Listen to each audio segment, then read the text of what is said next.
If you enjoyed this video, please like, share, and subscribe. And please join me on my website at nanice.com. Thank you.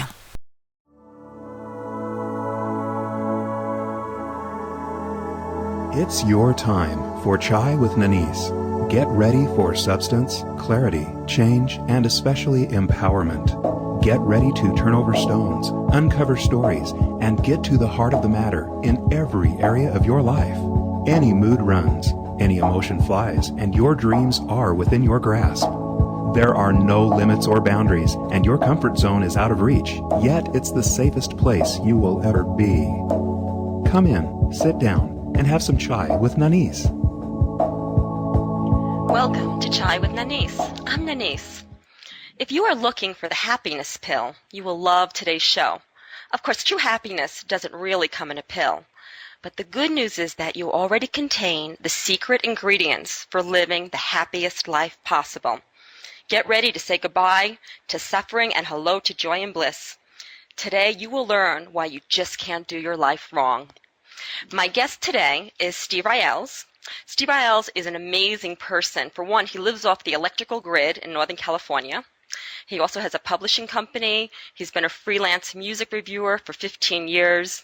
He's made and lost over $1 million and has been studying mind, body, health his entire adult life. Steve is also very knowledgeable about the interface between science, spirituality, philosophy, religion, and metaphysics. His book, which is absolutely amazing, by the way, Drunk with Wonder, Awakening to the God Within, is a synthesis of much of the literature to date, combined with his own story of going from homelessness and shooting speed to graduating from UC Berkeley on the Dean's List. Steve, this is quite amazing. Thank you so much for being on the show today. Oh, thanks for having me, Nanice. It's great to be here. Awesome. So I know that you, as I do, also believe that you just can't do life wrong. What does that mean? I know there's probably a lot of people listening to us today saying, what do you mean I can't do my life wrong? I just got my third divorce. I am in bankruptcy. My kids hate me. What do you mean I can't do my life wrong? How do you respond to something like that? Yeah, I know it can seem pretty loaded. I'm on my third marriage, and I've been bankrupt and just, I didn't know that. I just pulled that out of my hat. been through so many of those different drills. I was really heavily involved with alcohol for decades, and I've been through a lot of the things a lot of people have been through, and I still feel very strongly that you can't do life wrong. We can't do life wrong. Now, the tagline of that, the addendum to that, is only with more or less suffering. So you can't do life wrong, only with more or less suffering. And in my studies of spirituality and religion and metaphysics that I've been engaged in pretty continuously for the past 35 years, one of the things that kept, kind of ringing out at me, kind of, wow, look at this, is that every awakened person who's ever written about their experience has said in one way or another that every experience they'd ever had led them onto the path and to the place where they were able to wake up more. Yes. And so in that sense, a very particular sense, they would not change a thing about their lives, including divorces, people close to them passing away, whatever it might have been, a bankruptcy, fire, what have you. Every single experience led them to the point where they were able to start waking up. And so instead of seeing parts of their lives as things they'd like to have a do-over on or like to forget about or wish they hadn't ever had to go through it, they actually get to a point where they see each experience as a gift. Wow. As an actual gift. Now, it can be very challenging when you're in the middle of a very intense drama to see where the gift might be. But that's actually one of the really remarkable things I talk about in the sense of awakening, of beginning to become really present, is to immediately, continuously be thinking about, okay, what's the gift in this experience? What's the gift in this experience? And by doing that, I found that I can shift just about any experience I have from one of being in resistance and being in upset, angry, scared, typical responses to a lot of experiences people go through, to one of anticipation and joy and wonder, which is really what Drunk with Wonder is all about. Fascinating. My belief is that everything that happens in our life is really conspiring to help us awake and help us live happier, more joyful lives. I think it's often very hard for a lot of people when they're in the midst of something to try to find the gift in it. I, like you, I have had a history of challenges in my life, and have learned that no matter what has happened to me, somehow it was best, most positive, powerful thing. For example, when I was 16, I was in a very abusive relationship. And hindsight, if you were to ask me today what the 5 most powerful things, the 5 best things that have ever happened to me, that abusive relationship is on that list. And it's because it offered amazing gifts and helped me to become the person that I am today. And I know that that's exactly what you're talking about. So I totally agree and understand. I also know, I've worked with enough people over the years, that when they're in the midst of the crisis, even if they're saying to themselves, okay, there's a gift in this, what's the gift? That they're blindsided. They're too much in it to see what that gift could be. What do you do when you're actually in it? What I do is, I know this may sound simplistic, and again, I want to emphasize my own appreciation for what people can go through and how intense the drama can feel, and how it can seem like another world to imagine doing what I'm about to suggest. But I'm going to go there anyhow, because awesome. In all my years, I have never found anything that works better. I mean, we're a culture that we're all experts at distracting ourselves from feelings, from emotions that we find threatening or scary. And, of course, what's behind this sense of when something really intense is going on, behind all of it, behind everything, is fear. It's fear of continued survival, it's continued thriving, it's fear of loss. And so one of the things that I work with clients on is to take a step back. It's all about perspective. I know you are very well aware of that. And in order to obtain a perspective, a larger perspective specifically, is to take a step back, either metaphorically or physically. And that requires... Go ahead. Or both. Well, yeah. Metaphorically and literally, yes. And literally. And what that's all about for me is becoming present. Finding some way, as Eckhart Tolle famously wrote about in The Power of Now, is about becoming present to the isness of the moment. Yes. And I haven't found any way to do that outside of the realm of some form of spiritual practice. And the one that I recommend in Drunk with Wonder, and the one that I use myself every day, is mindfulness meditation. And that is about becoming fully present in the moment and learning that the thoughts that come and go are not who we are. That there is an ever-present awareness that sits deep inside of us, our higher power, our higher self, our soul, that is aware, that has been aware as long as we can remember back. I can remember back to being 3, for example, and had a very real sense of this presence in my life at that time. I just took it for granted. And as I grew up, that receded farther and farther back in my consciousness until it was almost completely lost. And then when I was a teen and started exploring drugs and sacrament and poetry and the music and so on, I began to get flashes of that consciousness again. Unfortunately for me, I spent years confusing drugs with this sense of consciousness. I thought I needed some external stimulus in order to engender that state of awareness. And what I was really doing was making the state of awareness much harder to create because I was generating so much, I call it noise. Some people call it noise, the noise of the drugs and the alcohol, and overstimulation on a lot of levels.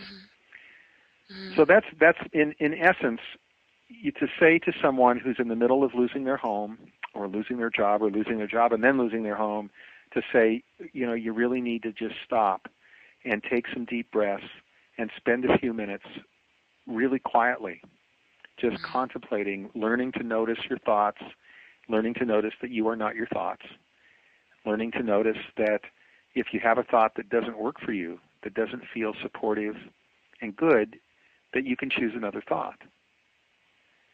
And, so often what I find with my clients is that people are running from something. They're running from facing the isness. And the isness is just what is in the moment. It's without emotional loading or a drama or a big story attached to it. For example, people who have lost a job and then lose their home, and there are millions of people in this country who are going through some version of that. Yes. It's a huge, very challenging time. And we can choose to look at that experience and look at the loss, look at what appears to be a loss. But by the same token, you can look at that exact same experience and see it as liberation. Now, the experience itself hasn't changed at all. It's the experiencer that is choosing a different thought, a different story to go with that makes it different. Now, a key here, it seems to me, Nanice, is when we start to become present, start to become aware that we are not our thoughts, we have thoughts, but we are not our thoughts, then we are able to start letting go of our victim story. And that's a really big one. General Motors did this to me. Of course, General Motors went bankrupt today, so thousands more people are losing their jobs, and thousands of dealerships are going to close, and tens of thousands more people are going to lose their jobs, and what, and so many people get caught up in this what if. What if this bad thing happens? What if that bad thing happens? What if? And of course, it's perfectly normal, perfectly understandable why people would do that. I've been there, believe me. What I'm working with people to do is to take a moment and, as hard as it sounds, to begin looking for the gifts. Maybe really deep down, you hated that factory job. And you were just putting in your time. You're taking care of your family, you're paying the bills, just going through the motions. But you weren't really very happy. I don't think I've ever run across anybody who was delighted with their factory job. It was just like it was a good job with good benefits, and that's what you're supposed to do, right? You're supposed to go out and get a good job and, have kids, and that's it. That's your life. And nothing wrong with that. But for people who have found that maybe that's not all that their dreams were when they were children, when they were young, this can be a really liberating time in their lives, where they. I think it's also. Go ahead. I'm sorry. No, it's fine. Yeah. So I think it's also, at a certain point, an act of faith, because there are people out there, for example, who lose their jobs and they loved their job, and it doesn't look like there's anything good about it on the surface. My personal belief is that the universe is always conspiring on our behalf to enrich our lives, to wake us up, to help us discover who we really are. And so the act of faith, when something unexpected like that comes along, and that could be absolutely anything, is just to get deep enough inside yourself and find that place where you do know that you're going to be okay. You do know that somehow you'll be provided for. And the truth is, if somebody's not finding that place inside of them, it just means that they're not going deep enough. And this, I believe, goes back to what you're saying about, just being really present and not being afraid to look at your thoughts and feel your feelings. When we finally get to a place, and I think you'll probably agree, Steve, when we finally get to a place where we feel deep inside of us, like we go deep enough in our feelings, that what happens is we end up in that place of presence or awareness. And Right. so, go ahead. Yeah. Exactly. In fact, I've been reading a great new book by Neil Donald Walsh called When Everything Changes, Change Everything. And he has some pretty radical notions for a lot of people. And he's written this book, which I highly recommend, in addition to my own, of course. So many good books out there, so much wisdom. And he very specifically talks about how all change is change for the better. Yes. Period, as a categorical statement. And that all change in our own lives, whether our minds are willing to admit it or not, is change that our souls have initiated for our own growth and evolution. No exceptions. Yeah, I agree with that. I agree with that. It seems to me that there's two approaches to life, and one approach is the fear-based approach where you believe that, everything and everyone's working against you. And the other approach is a love-based one, and that is where you really know deep inside you that life itself, that the universe, that your higher power is actually supporting you and conspiring on your better behalf. And it changes That's right. everything. Yeah. Those are the two deepest storylines that I'm aware of. Essentially are a fear-based, victim-based, they're doing this to me, I'm helpless to affect change. And all the way on the other side is, I love my life, I love every moment, I especially love the moments that can seem challenging because they have the biggest gifts somewhere, even though I may not know it in the moment. And it can wind up being an opportunity to practice faith. And people can say, well, I don't need to. And I say, well, yeah, but your soul, if you take the position, and this is get right down to it, if we take the position that our souls really do know what's best for us, yes, and we trust our souls, we're the same thing as saying, as far as I'm concerned, is we're trusting God, we're trusting life. Yes. We're trusting that it's a benevolent universe, that God's greatest gift is the gift of life itself, unconditional life, and that we are all these really incredibly precious sparks of God Goddess, and it is up to us, and that's the whole business of free will, it's up to us as to what we do with those choices and with this freedom. I personally have, as I said, I've been on the street shooting drugs. I've been able to pull out of that. I went to university. I helped start a company, made lots of money, had lots of toys, played around the world, and then watched it all go away, and wound up bankrupt and having essentially no toys like I had, and had to let all of that go. And I see so clearly now how that was all incredibly precious gift that my soul was continually giving me in terms of my own spiritual growth. Because people say, "Oh, yeah, you haven't lived if you haven't been through a fire." Okay, well, I had an apartment fire. I was nearly killed, and right after I graduated from Berkeley. I've been bankrupt. I've traveled around with money and toys and 2 homes and yada yada yada, and I've also watched it all go away, and I've noticed more and more clearly the ever-present awareness inside myself that isn't attached to any of it, and is just very serene, joy-based, wonder-based, experiencer of life that's outside of the stories about how it's supposed to look. On the one hand, I live in modest circumstances in terms of the beautiful home I helped design and build almost 30 years ago.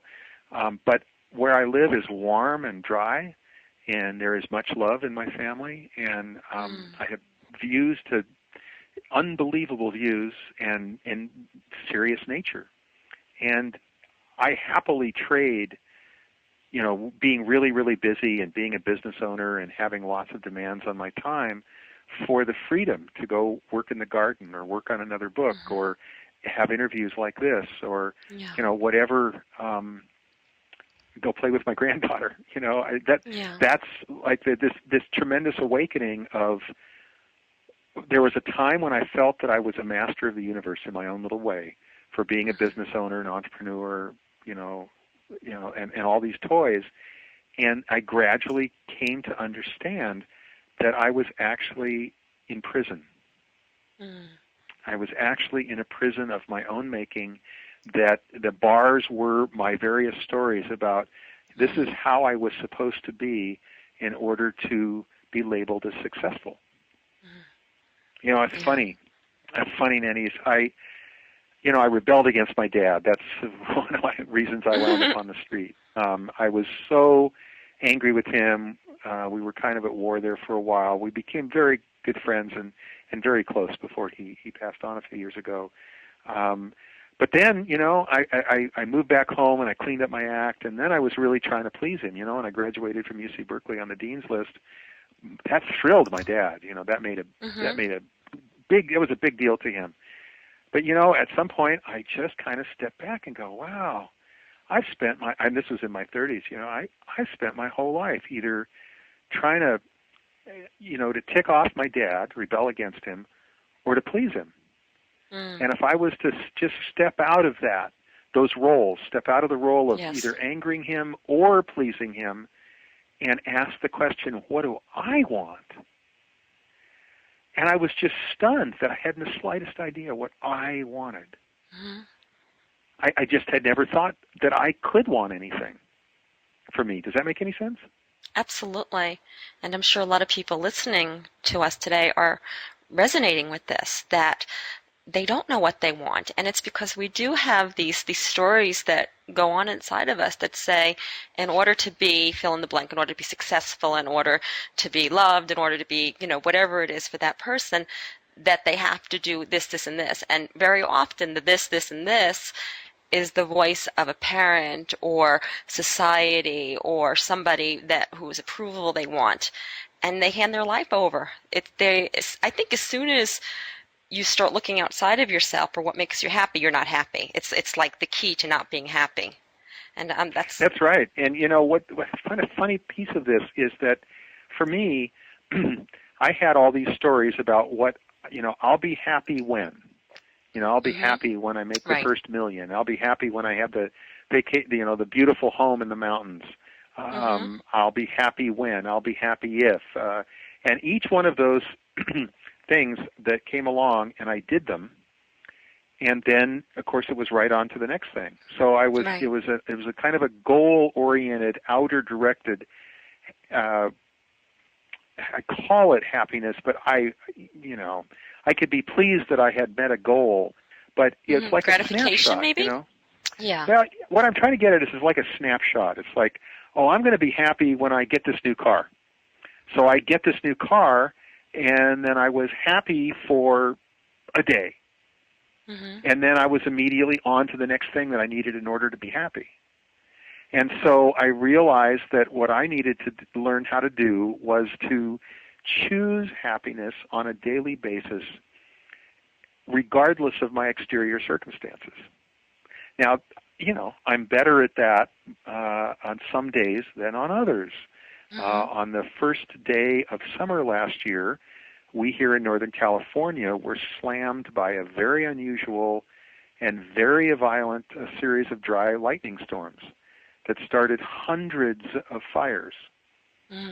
And we here were in extreme crisis fire mode for a solid 2 weeks. where, we were under mandatory evacuation for part of that time and chose to keep working on creating further defensible perimeters and had lots of neighbors. And so we had this really amazing gift of these neighbors and family members and friends who showed up to help us just because they wanted to. Right. I can't even begin to put a price tag on the value of that kind of connection, that kind of, small band of brothers and sisters against overwhelming odds, that storyline.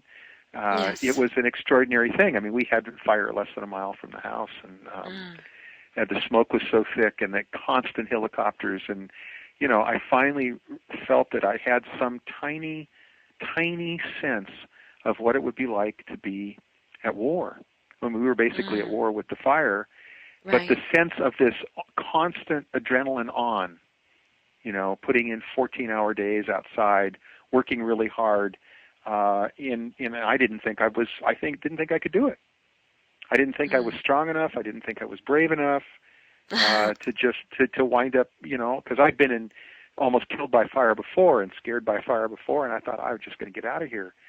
But when my wife and I looked each other in the eye, we got a call from a neighbor ranch that said, "We really need help. There's no firemen available. Can you come help?" And we just kind of took a deep breath and went, "Yikes, let's go." And we just did it. We just showed up. And then after that, it was, okay, we can make this choice.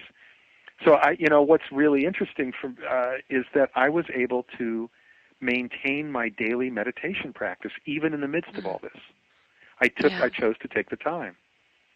And so in the midst of this mayhem and chaos and noise and extreme adrenaline, I was able to find this quiet place inside and just notice all of this, so that the rest of the day when I was out working really hard and, trying to breathe through the smoke and all of that, there was a place inside of me that just kept reminding me that I was safe.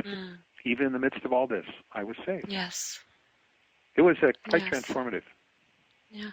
And how wonderful and generous of the universe to give you the opportunity that you can show yourself that you're not afraid of fire. Yeah. I mean, it was, like I said, it was transformative. I was in awe that when we came out the other side of it, and none of our neighbors had actually burned. Their fire had come right up to property lines. But at the last minute, always enough people and resources showed up that it got handled.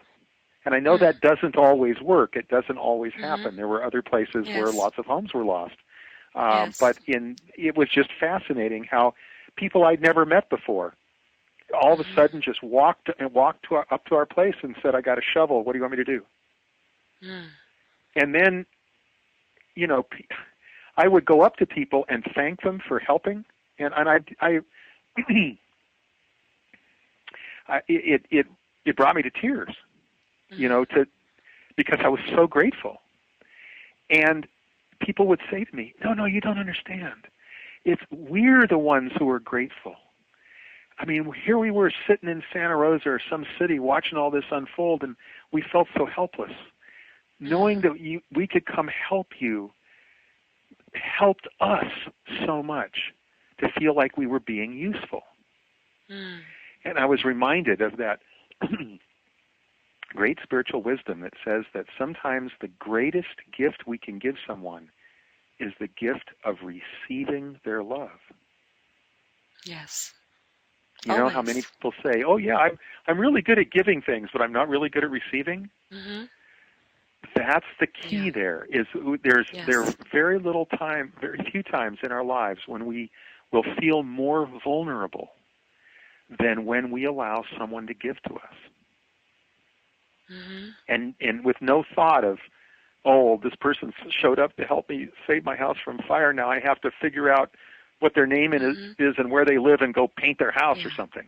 Well, that comes out of fear. We think like that when we're afraid, something that we have to give something we don't want, or there's an obligation. But when you really accept someone's love through love, exactly, it just it expands. Part of it, I think, is that so many of us have been inculcated with the idea that we're really not worth it. We're really not good enough.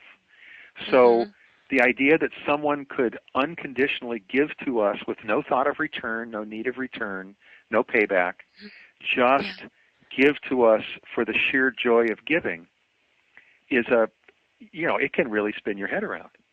Yes. And it certainly did mine. This idea that people I don't know could show up and say, "Hey, I'm a friend of your son's," or da da da da da. My wife taught high school for many years, so former students came up, and you just don't know what it's like you can't know what it's like until you're in that kind of a crisis to know what that feels like. And so, okay, there's a gift. Yes. Going back to, because I know this and I practice this work, I was saying, okay, where's the gift in the fire? Where's the gift in the heavy smoke? Where's the gift in the, so on and so forth. And, to live in the middle of a fire ecology like this is really quite extraordinary, because just 5 miles from us, is a really beautiful redwood grove called Montgomery Woods. And the fire burned through quite a lot of that last year. And we're just down there a week ago, took some friends and family members down there, and there are places where you can't really even tell that the fire was less than a year later, because nature is so good at regenerating herself. Yes. Yes. And because of fire ecology, that's what you need to move the, this change that we get so afraid of. And fire is change, but it's also renewal. Cleansing, and that part, absolutely. It is cleansing, yeah. And it's such a great metaphor, because I believe that this is what we're going through globally now, that there's a fire, moving around the world, and it's cleansing things and, bringing up fear and bringing up, all kinds of things. And at the same time, it also creates this huge opportunity for us to come together in smaller communities and as a world community to take care of ourselves as one and to be united. That's right. That's right, Nanice. I mean, some of us, have been around since the 60s, have been talking about wanting the world to evolve, wanting the species to evolve out of fear-based consciousness and into love-based consciousness, that literally recreating our culture, recreating our civilization out of, standing armies and the kinds of racism and sexism and other kinds of isms that we've been heir to for so long. And the thing that I don't know that I heard us talk about that much back then was that, well, in order to do that, some things are actually going to have to be dismantled. Yes. It's not like we're just going to abandon the entire culture and leave it over here in the bushes and go build a brand new civilization. We've got to be able to dismantle the parts that aren't working and rebuild them, reuse the parts, kind of like a recycling. And that's, I think, what we're busily engaged in, is that we have a situation where far too many people have been really passive consumers and willing to be told what to do, what to buy, where to live, and so on. And this massive change is forcing many of us to wake up and go, wait a minute, I didn't sign up for this. Yeah. Oh, yeah, I don't have to do this. I can... no matter what it is, there's a way in which if you have a strong enough feeling about it, you can make a change. Absolutely. Our own many of our own ancestors fled extreme persecution in Europe, for example, for their religious beliefs or whatever it might have been, and moved to this world. Talk about uprooting your entire life and your entire world. Every time I read a story about someone who did that, I am just in awe of what people are willing to do if they are so moved. And so many of us in this country have become complacent. Yes. And so what this huge shift is forcing us to do is to step out of our comfort zone, to step out of our complacency, and become more present.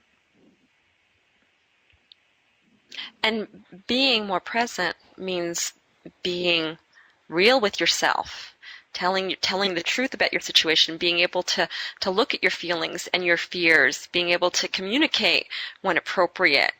Being present means really being alive. And I think if you're not present, you're not alive. And if you're not alive, then who's living your life? Exactly. That's where, when I talk about the title of my book, Drunk with Wonder, Mm-hmm. excuse me, many people ask me, where did you get that title?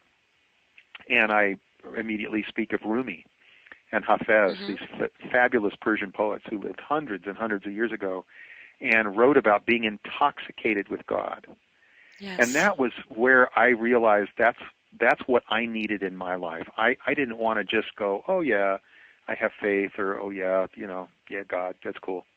Mm-hmm. I wanted to have an experience of utter transporting joy, this sense of profound wonder, which I've had all of my life. I've been blessed to live in some really beautiful places. When I was a kid, I was a scout in the Pacific Northwest and went camping up in the Olympic Peninsula and the Cascades and Mount Rainier and out in Puget Sound, and just fell in love with nature. I mean, I don't remember a time in my life when I wasn't profoundly in love with nature. And a beautiful sunset brings a tear to my eye. And that sense of wonder and connection is why I think we're here. Yes. I really think that ultimately a bunch of God decided to come down to earth and put on a big passion play and have, with a cast of billions and, Yes. many thousands of years, and that part of the game was to see how good a job we could do to pretend that we didn't know who we really were, that we really are. Yeah. And still come home to love, even by creating these amazingly intense opportunities to choose fear over love. Yes. And We still sometimes choose choosing love. fear over love. Well, I think we always go back to love, but many times we go to fear first. Well, that's the way we're raised. That's the way our culture's Yeah. raised. I mean, you can see how the remnants of the Republican Party is basically still as fear-mongering as they can possibly be. To make every possible thing that Obama's doing wrong, and impugn his his patriotism and his intelligence and everything. That all they've got left is more fear, and it's the percentage of the population who's buying into that right now keeps dropping. So we've got a historical low of somewhere down in the low 20% range of people who are buying that message, which means that nearly 8 out of 10 of us in this country are not buying that message. And that right there is the crux of what we need to do as a culture, as a people, is to stop buying the message of fear. And we don't do it by declaring war on them or making them wrong at a level where all we're going to do is create more conflict. We need to be able to go, you know what, I'm out of here. Psychically, emotionally, even physically, I'm done. I don't know what's going to come. I just know that the past needs to change. So we've got these, I keep thinking about General Motors, for example. They're closing 14 more plants or something. And these are largely, they're old plants, they're inefficient plants, they're designed to produce vehicles that our planet can't use. They're gas guzzlers, they're huge, there's nothing really useful about them. And yet we have been unable as a culture to put the brakes on in some other way and say, you know what, you need to be making hybrids now. You need to get this hydrogen thing together. You need to get, really much higher mileage vehicles going on because we've got this issue with global warming. And it's global warming, not American warming or Chinese warming. It's everybody warming. And, and the thing that people often don't talk about is that the people who are most at risk for global warming also happen to be the poorest people on the planet. And they're the ones that our civilization seems all too ready to sacrifice at the altar of progress. And we just got to stop. Yes. And so the only way for it to stop, apparently, is to have it break. It's broken. This 100-year-old industrial model is broken. It's just It was destined to break, though. The model could have never worked in any way. So as soon as it began, it already had its own ending. That's true, and with a longer perspective, larger perspective, that's absolutely true. It seemed to work for a while, for a lot of people, in that we're caught up in the middle class. And again, if it doesn't work for everybody, then it doesn't work. To say that it works for some people. That's a very high perspective. Yeah, I really appreciate that very much. It's like if there's one, we talk about ending terrorism and what, how to deal with that. And if you really are willing to go to the core of what fuels a terrorist, it's fear. And if there are people on this planet who are going to bed hungry and scared and getting shot at, and with no future that they can see, as long as that's going on, as long as we as a planetary culture are co-creating that, and we've got to take responsibility. Absolutely. Terrorism is never going to end. It's only going to end when everybody on the planet feels safe and loved and celebrated. Everybody. Yes. And that's my call. That's my big thing, is creating a world where everyone wins, where everyone wins. Not just some of the people, and we don't need to call people who are the biggest thieves the biggest winners. Right. But as it starts with us. So people look, it's all the problems in the world. How's anything going to change? It's too much. It will be, lifetimes before anything's different. And the truth is that the change in the world happens within us, and that when each of us takes responsibility for our lives and how we show up and what we're willing to accept and what we're willing or not willing to create, once we reach a certain threshold of enough people, then everything changes. It becomes an epidemic of change for the good. Yes, well said. It feeds on itself. Yeah, so it just comes back to what each person listening to us today can do to create the change in their life. And that change might look like, how do I create more peace in my life? How do I create more harmony in my life? How do I improve my relationships, my communication? How do I take care of myself better? And as we do those things just within our own life, that becomes part of the collective. And when enough people do that, then what we see is a new world. That's right. Based on those same principles. And it comes about with every choice that every person makes. Right. Every choice. It comes down to, are you recycling? Are you, if possible, are you composting? Are you buying organic? Are you buying products that have less waste associated with them? And that's just in the physical world. Then there's the deeper levels where, what thoughts are you thinking every day that's contributing to the collective consciousness of the planet? And are your thoughts fear-based? Are your thoughts lack-based? Are your thoughts about, I have to win? Or are your thoughts ones of love and harmony and peace and contribution? And so that's also just as important, but in fact, more important than what we physically do, simply the thoughts that we think. Because when we think those positive thoughts, our behaviors automatically move in alignment with those thoughts. Well, that's what we have to see. Yeah, that's what we have to see. I routinely tell people that I live off the grid, for example, that I live with, use solar power. And inevitably people go, wow, that's so cool. I wish I could do that. And then I start, well, why can't you do that? Yeah. And, it's too much money, or it's too this, or it's too this. And then I explain, well, there are actually programs where you can get your solar power 100% financed, and the payback, you pay off the loan by your reduction in power use. Oh, yeah, that seems too complicated. So you're right. It has to start with a change in our thinking. And if you're willing to do what it takes to be the change you wish to see in Yes. the world, the Yes. world will change. And, Yes. that's... And also not judge the people who are not changing. It doesn't Because help, does it?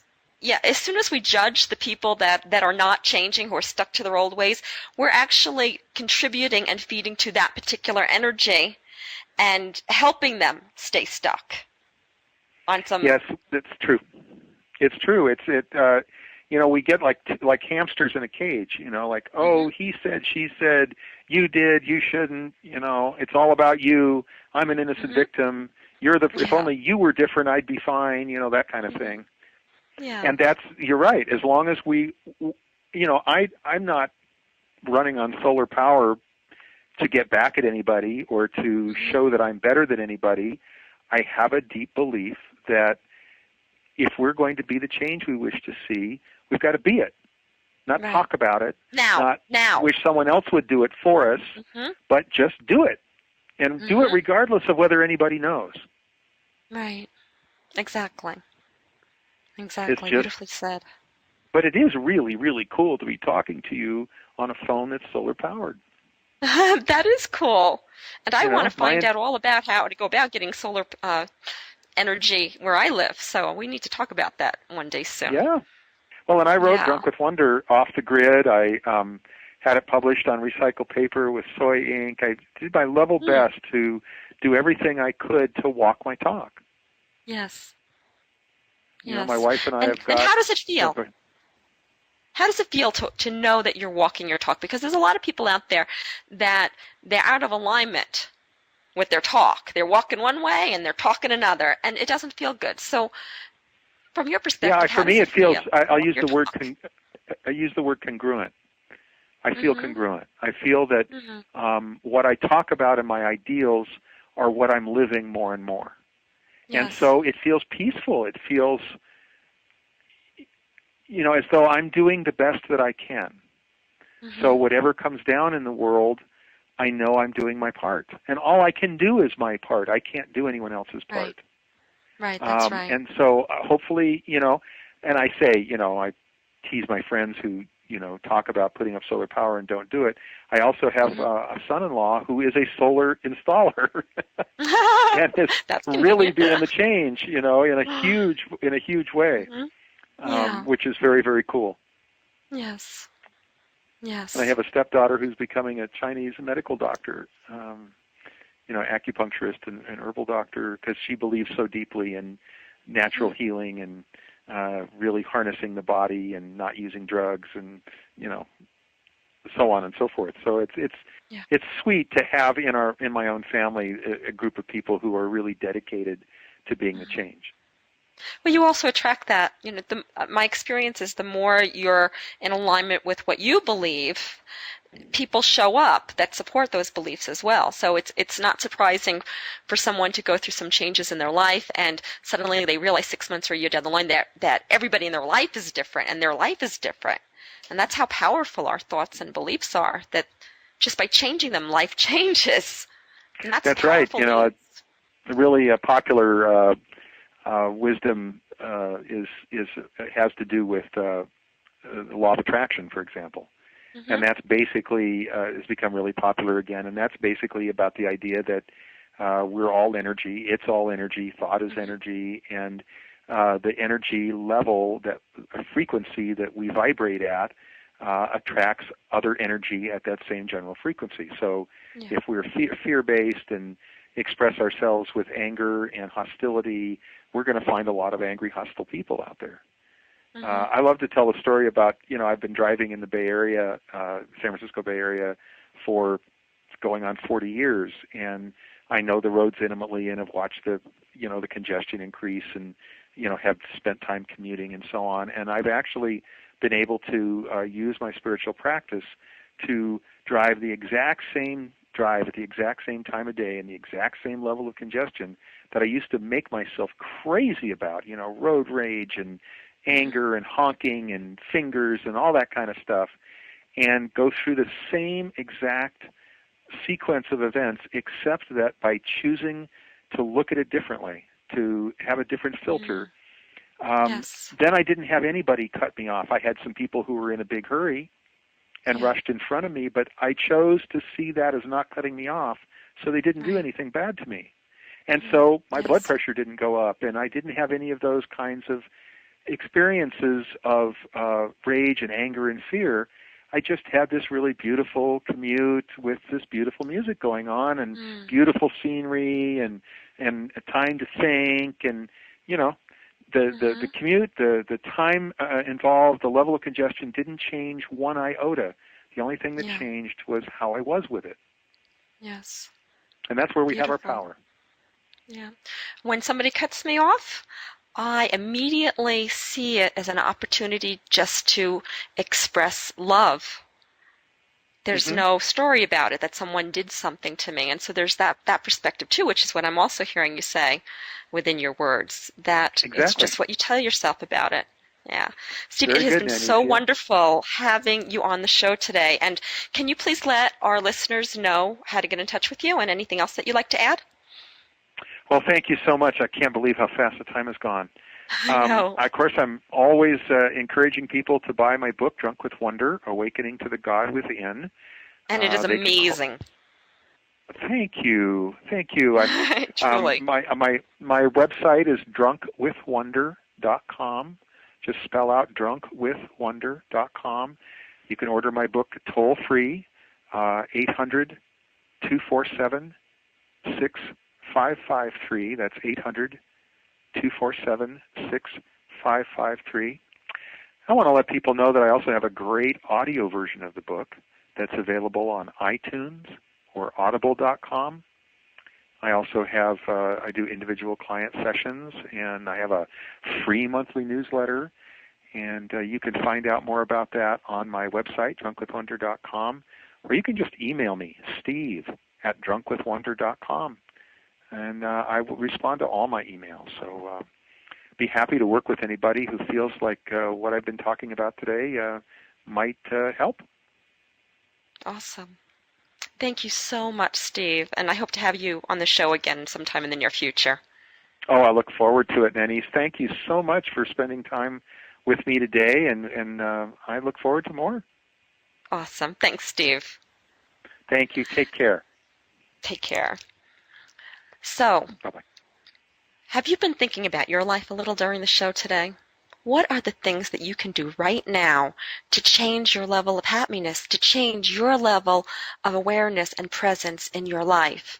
The truth is, you have the keys inside of you, and if you haven't found them yet, it could be that you're just not looking deep enough, and that the answers really do lie within each and every one of you, each and every one on this planet. Please visit me at nanice.com. That's NANICE.com. Email me. Let me know your thoughts. If you'd like to be a guest on the show, please contact me as well. And if you have any idea for future shows, I would love to hear it. Have an awesome week. You have been listening to Chai with Nanice. Thank you for having Chai with Nanice. Please go to www.nanice.com for great free stuff that will empower you to live your best possible life. Free books, articles, shows, meditation audios, and so much more at nanice.com. That's NANICE.com.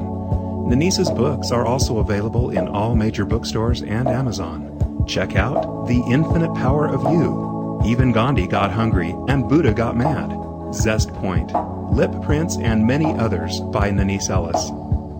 To find out about one-on-one coaching and how Nanice can personally coach you to experience your best life possible, please email mybestlife@nanice.com.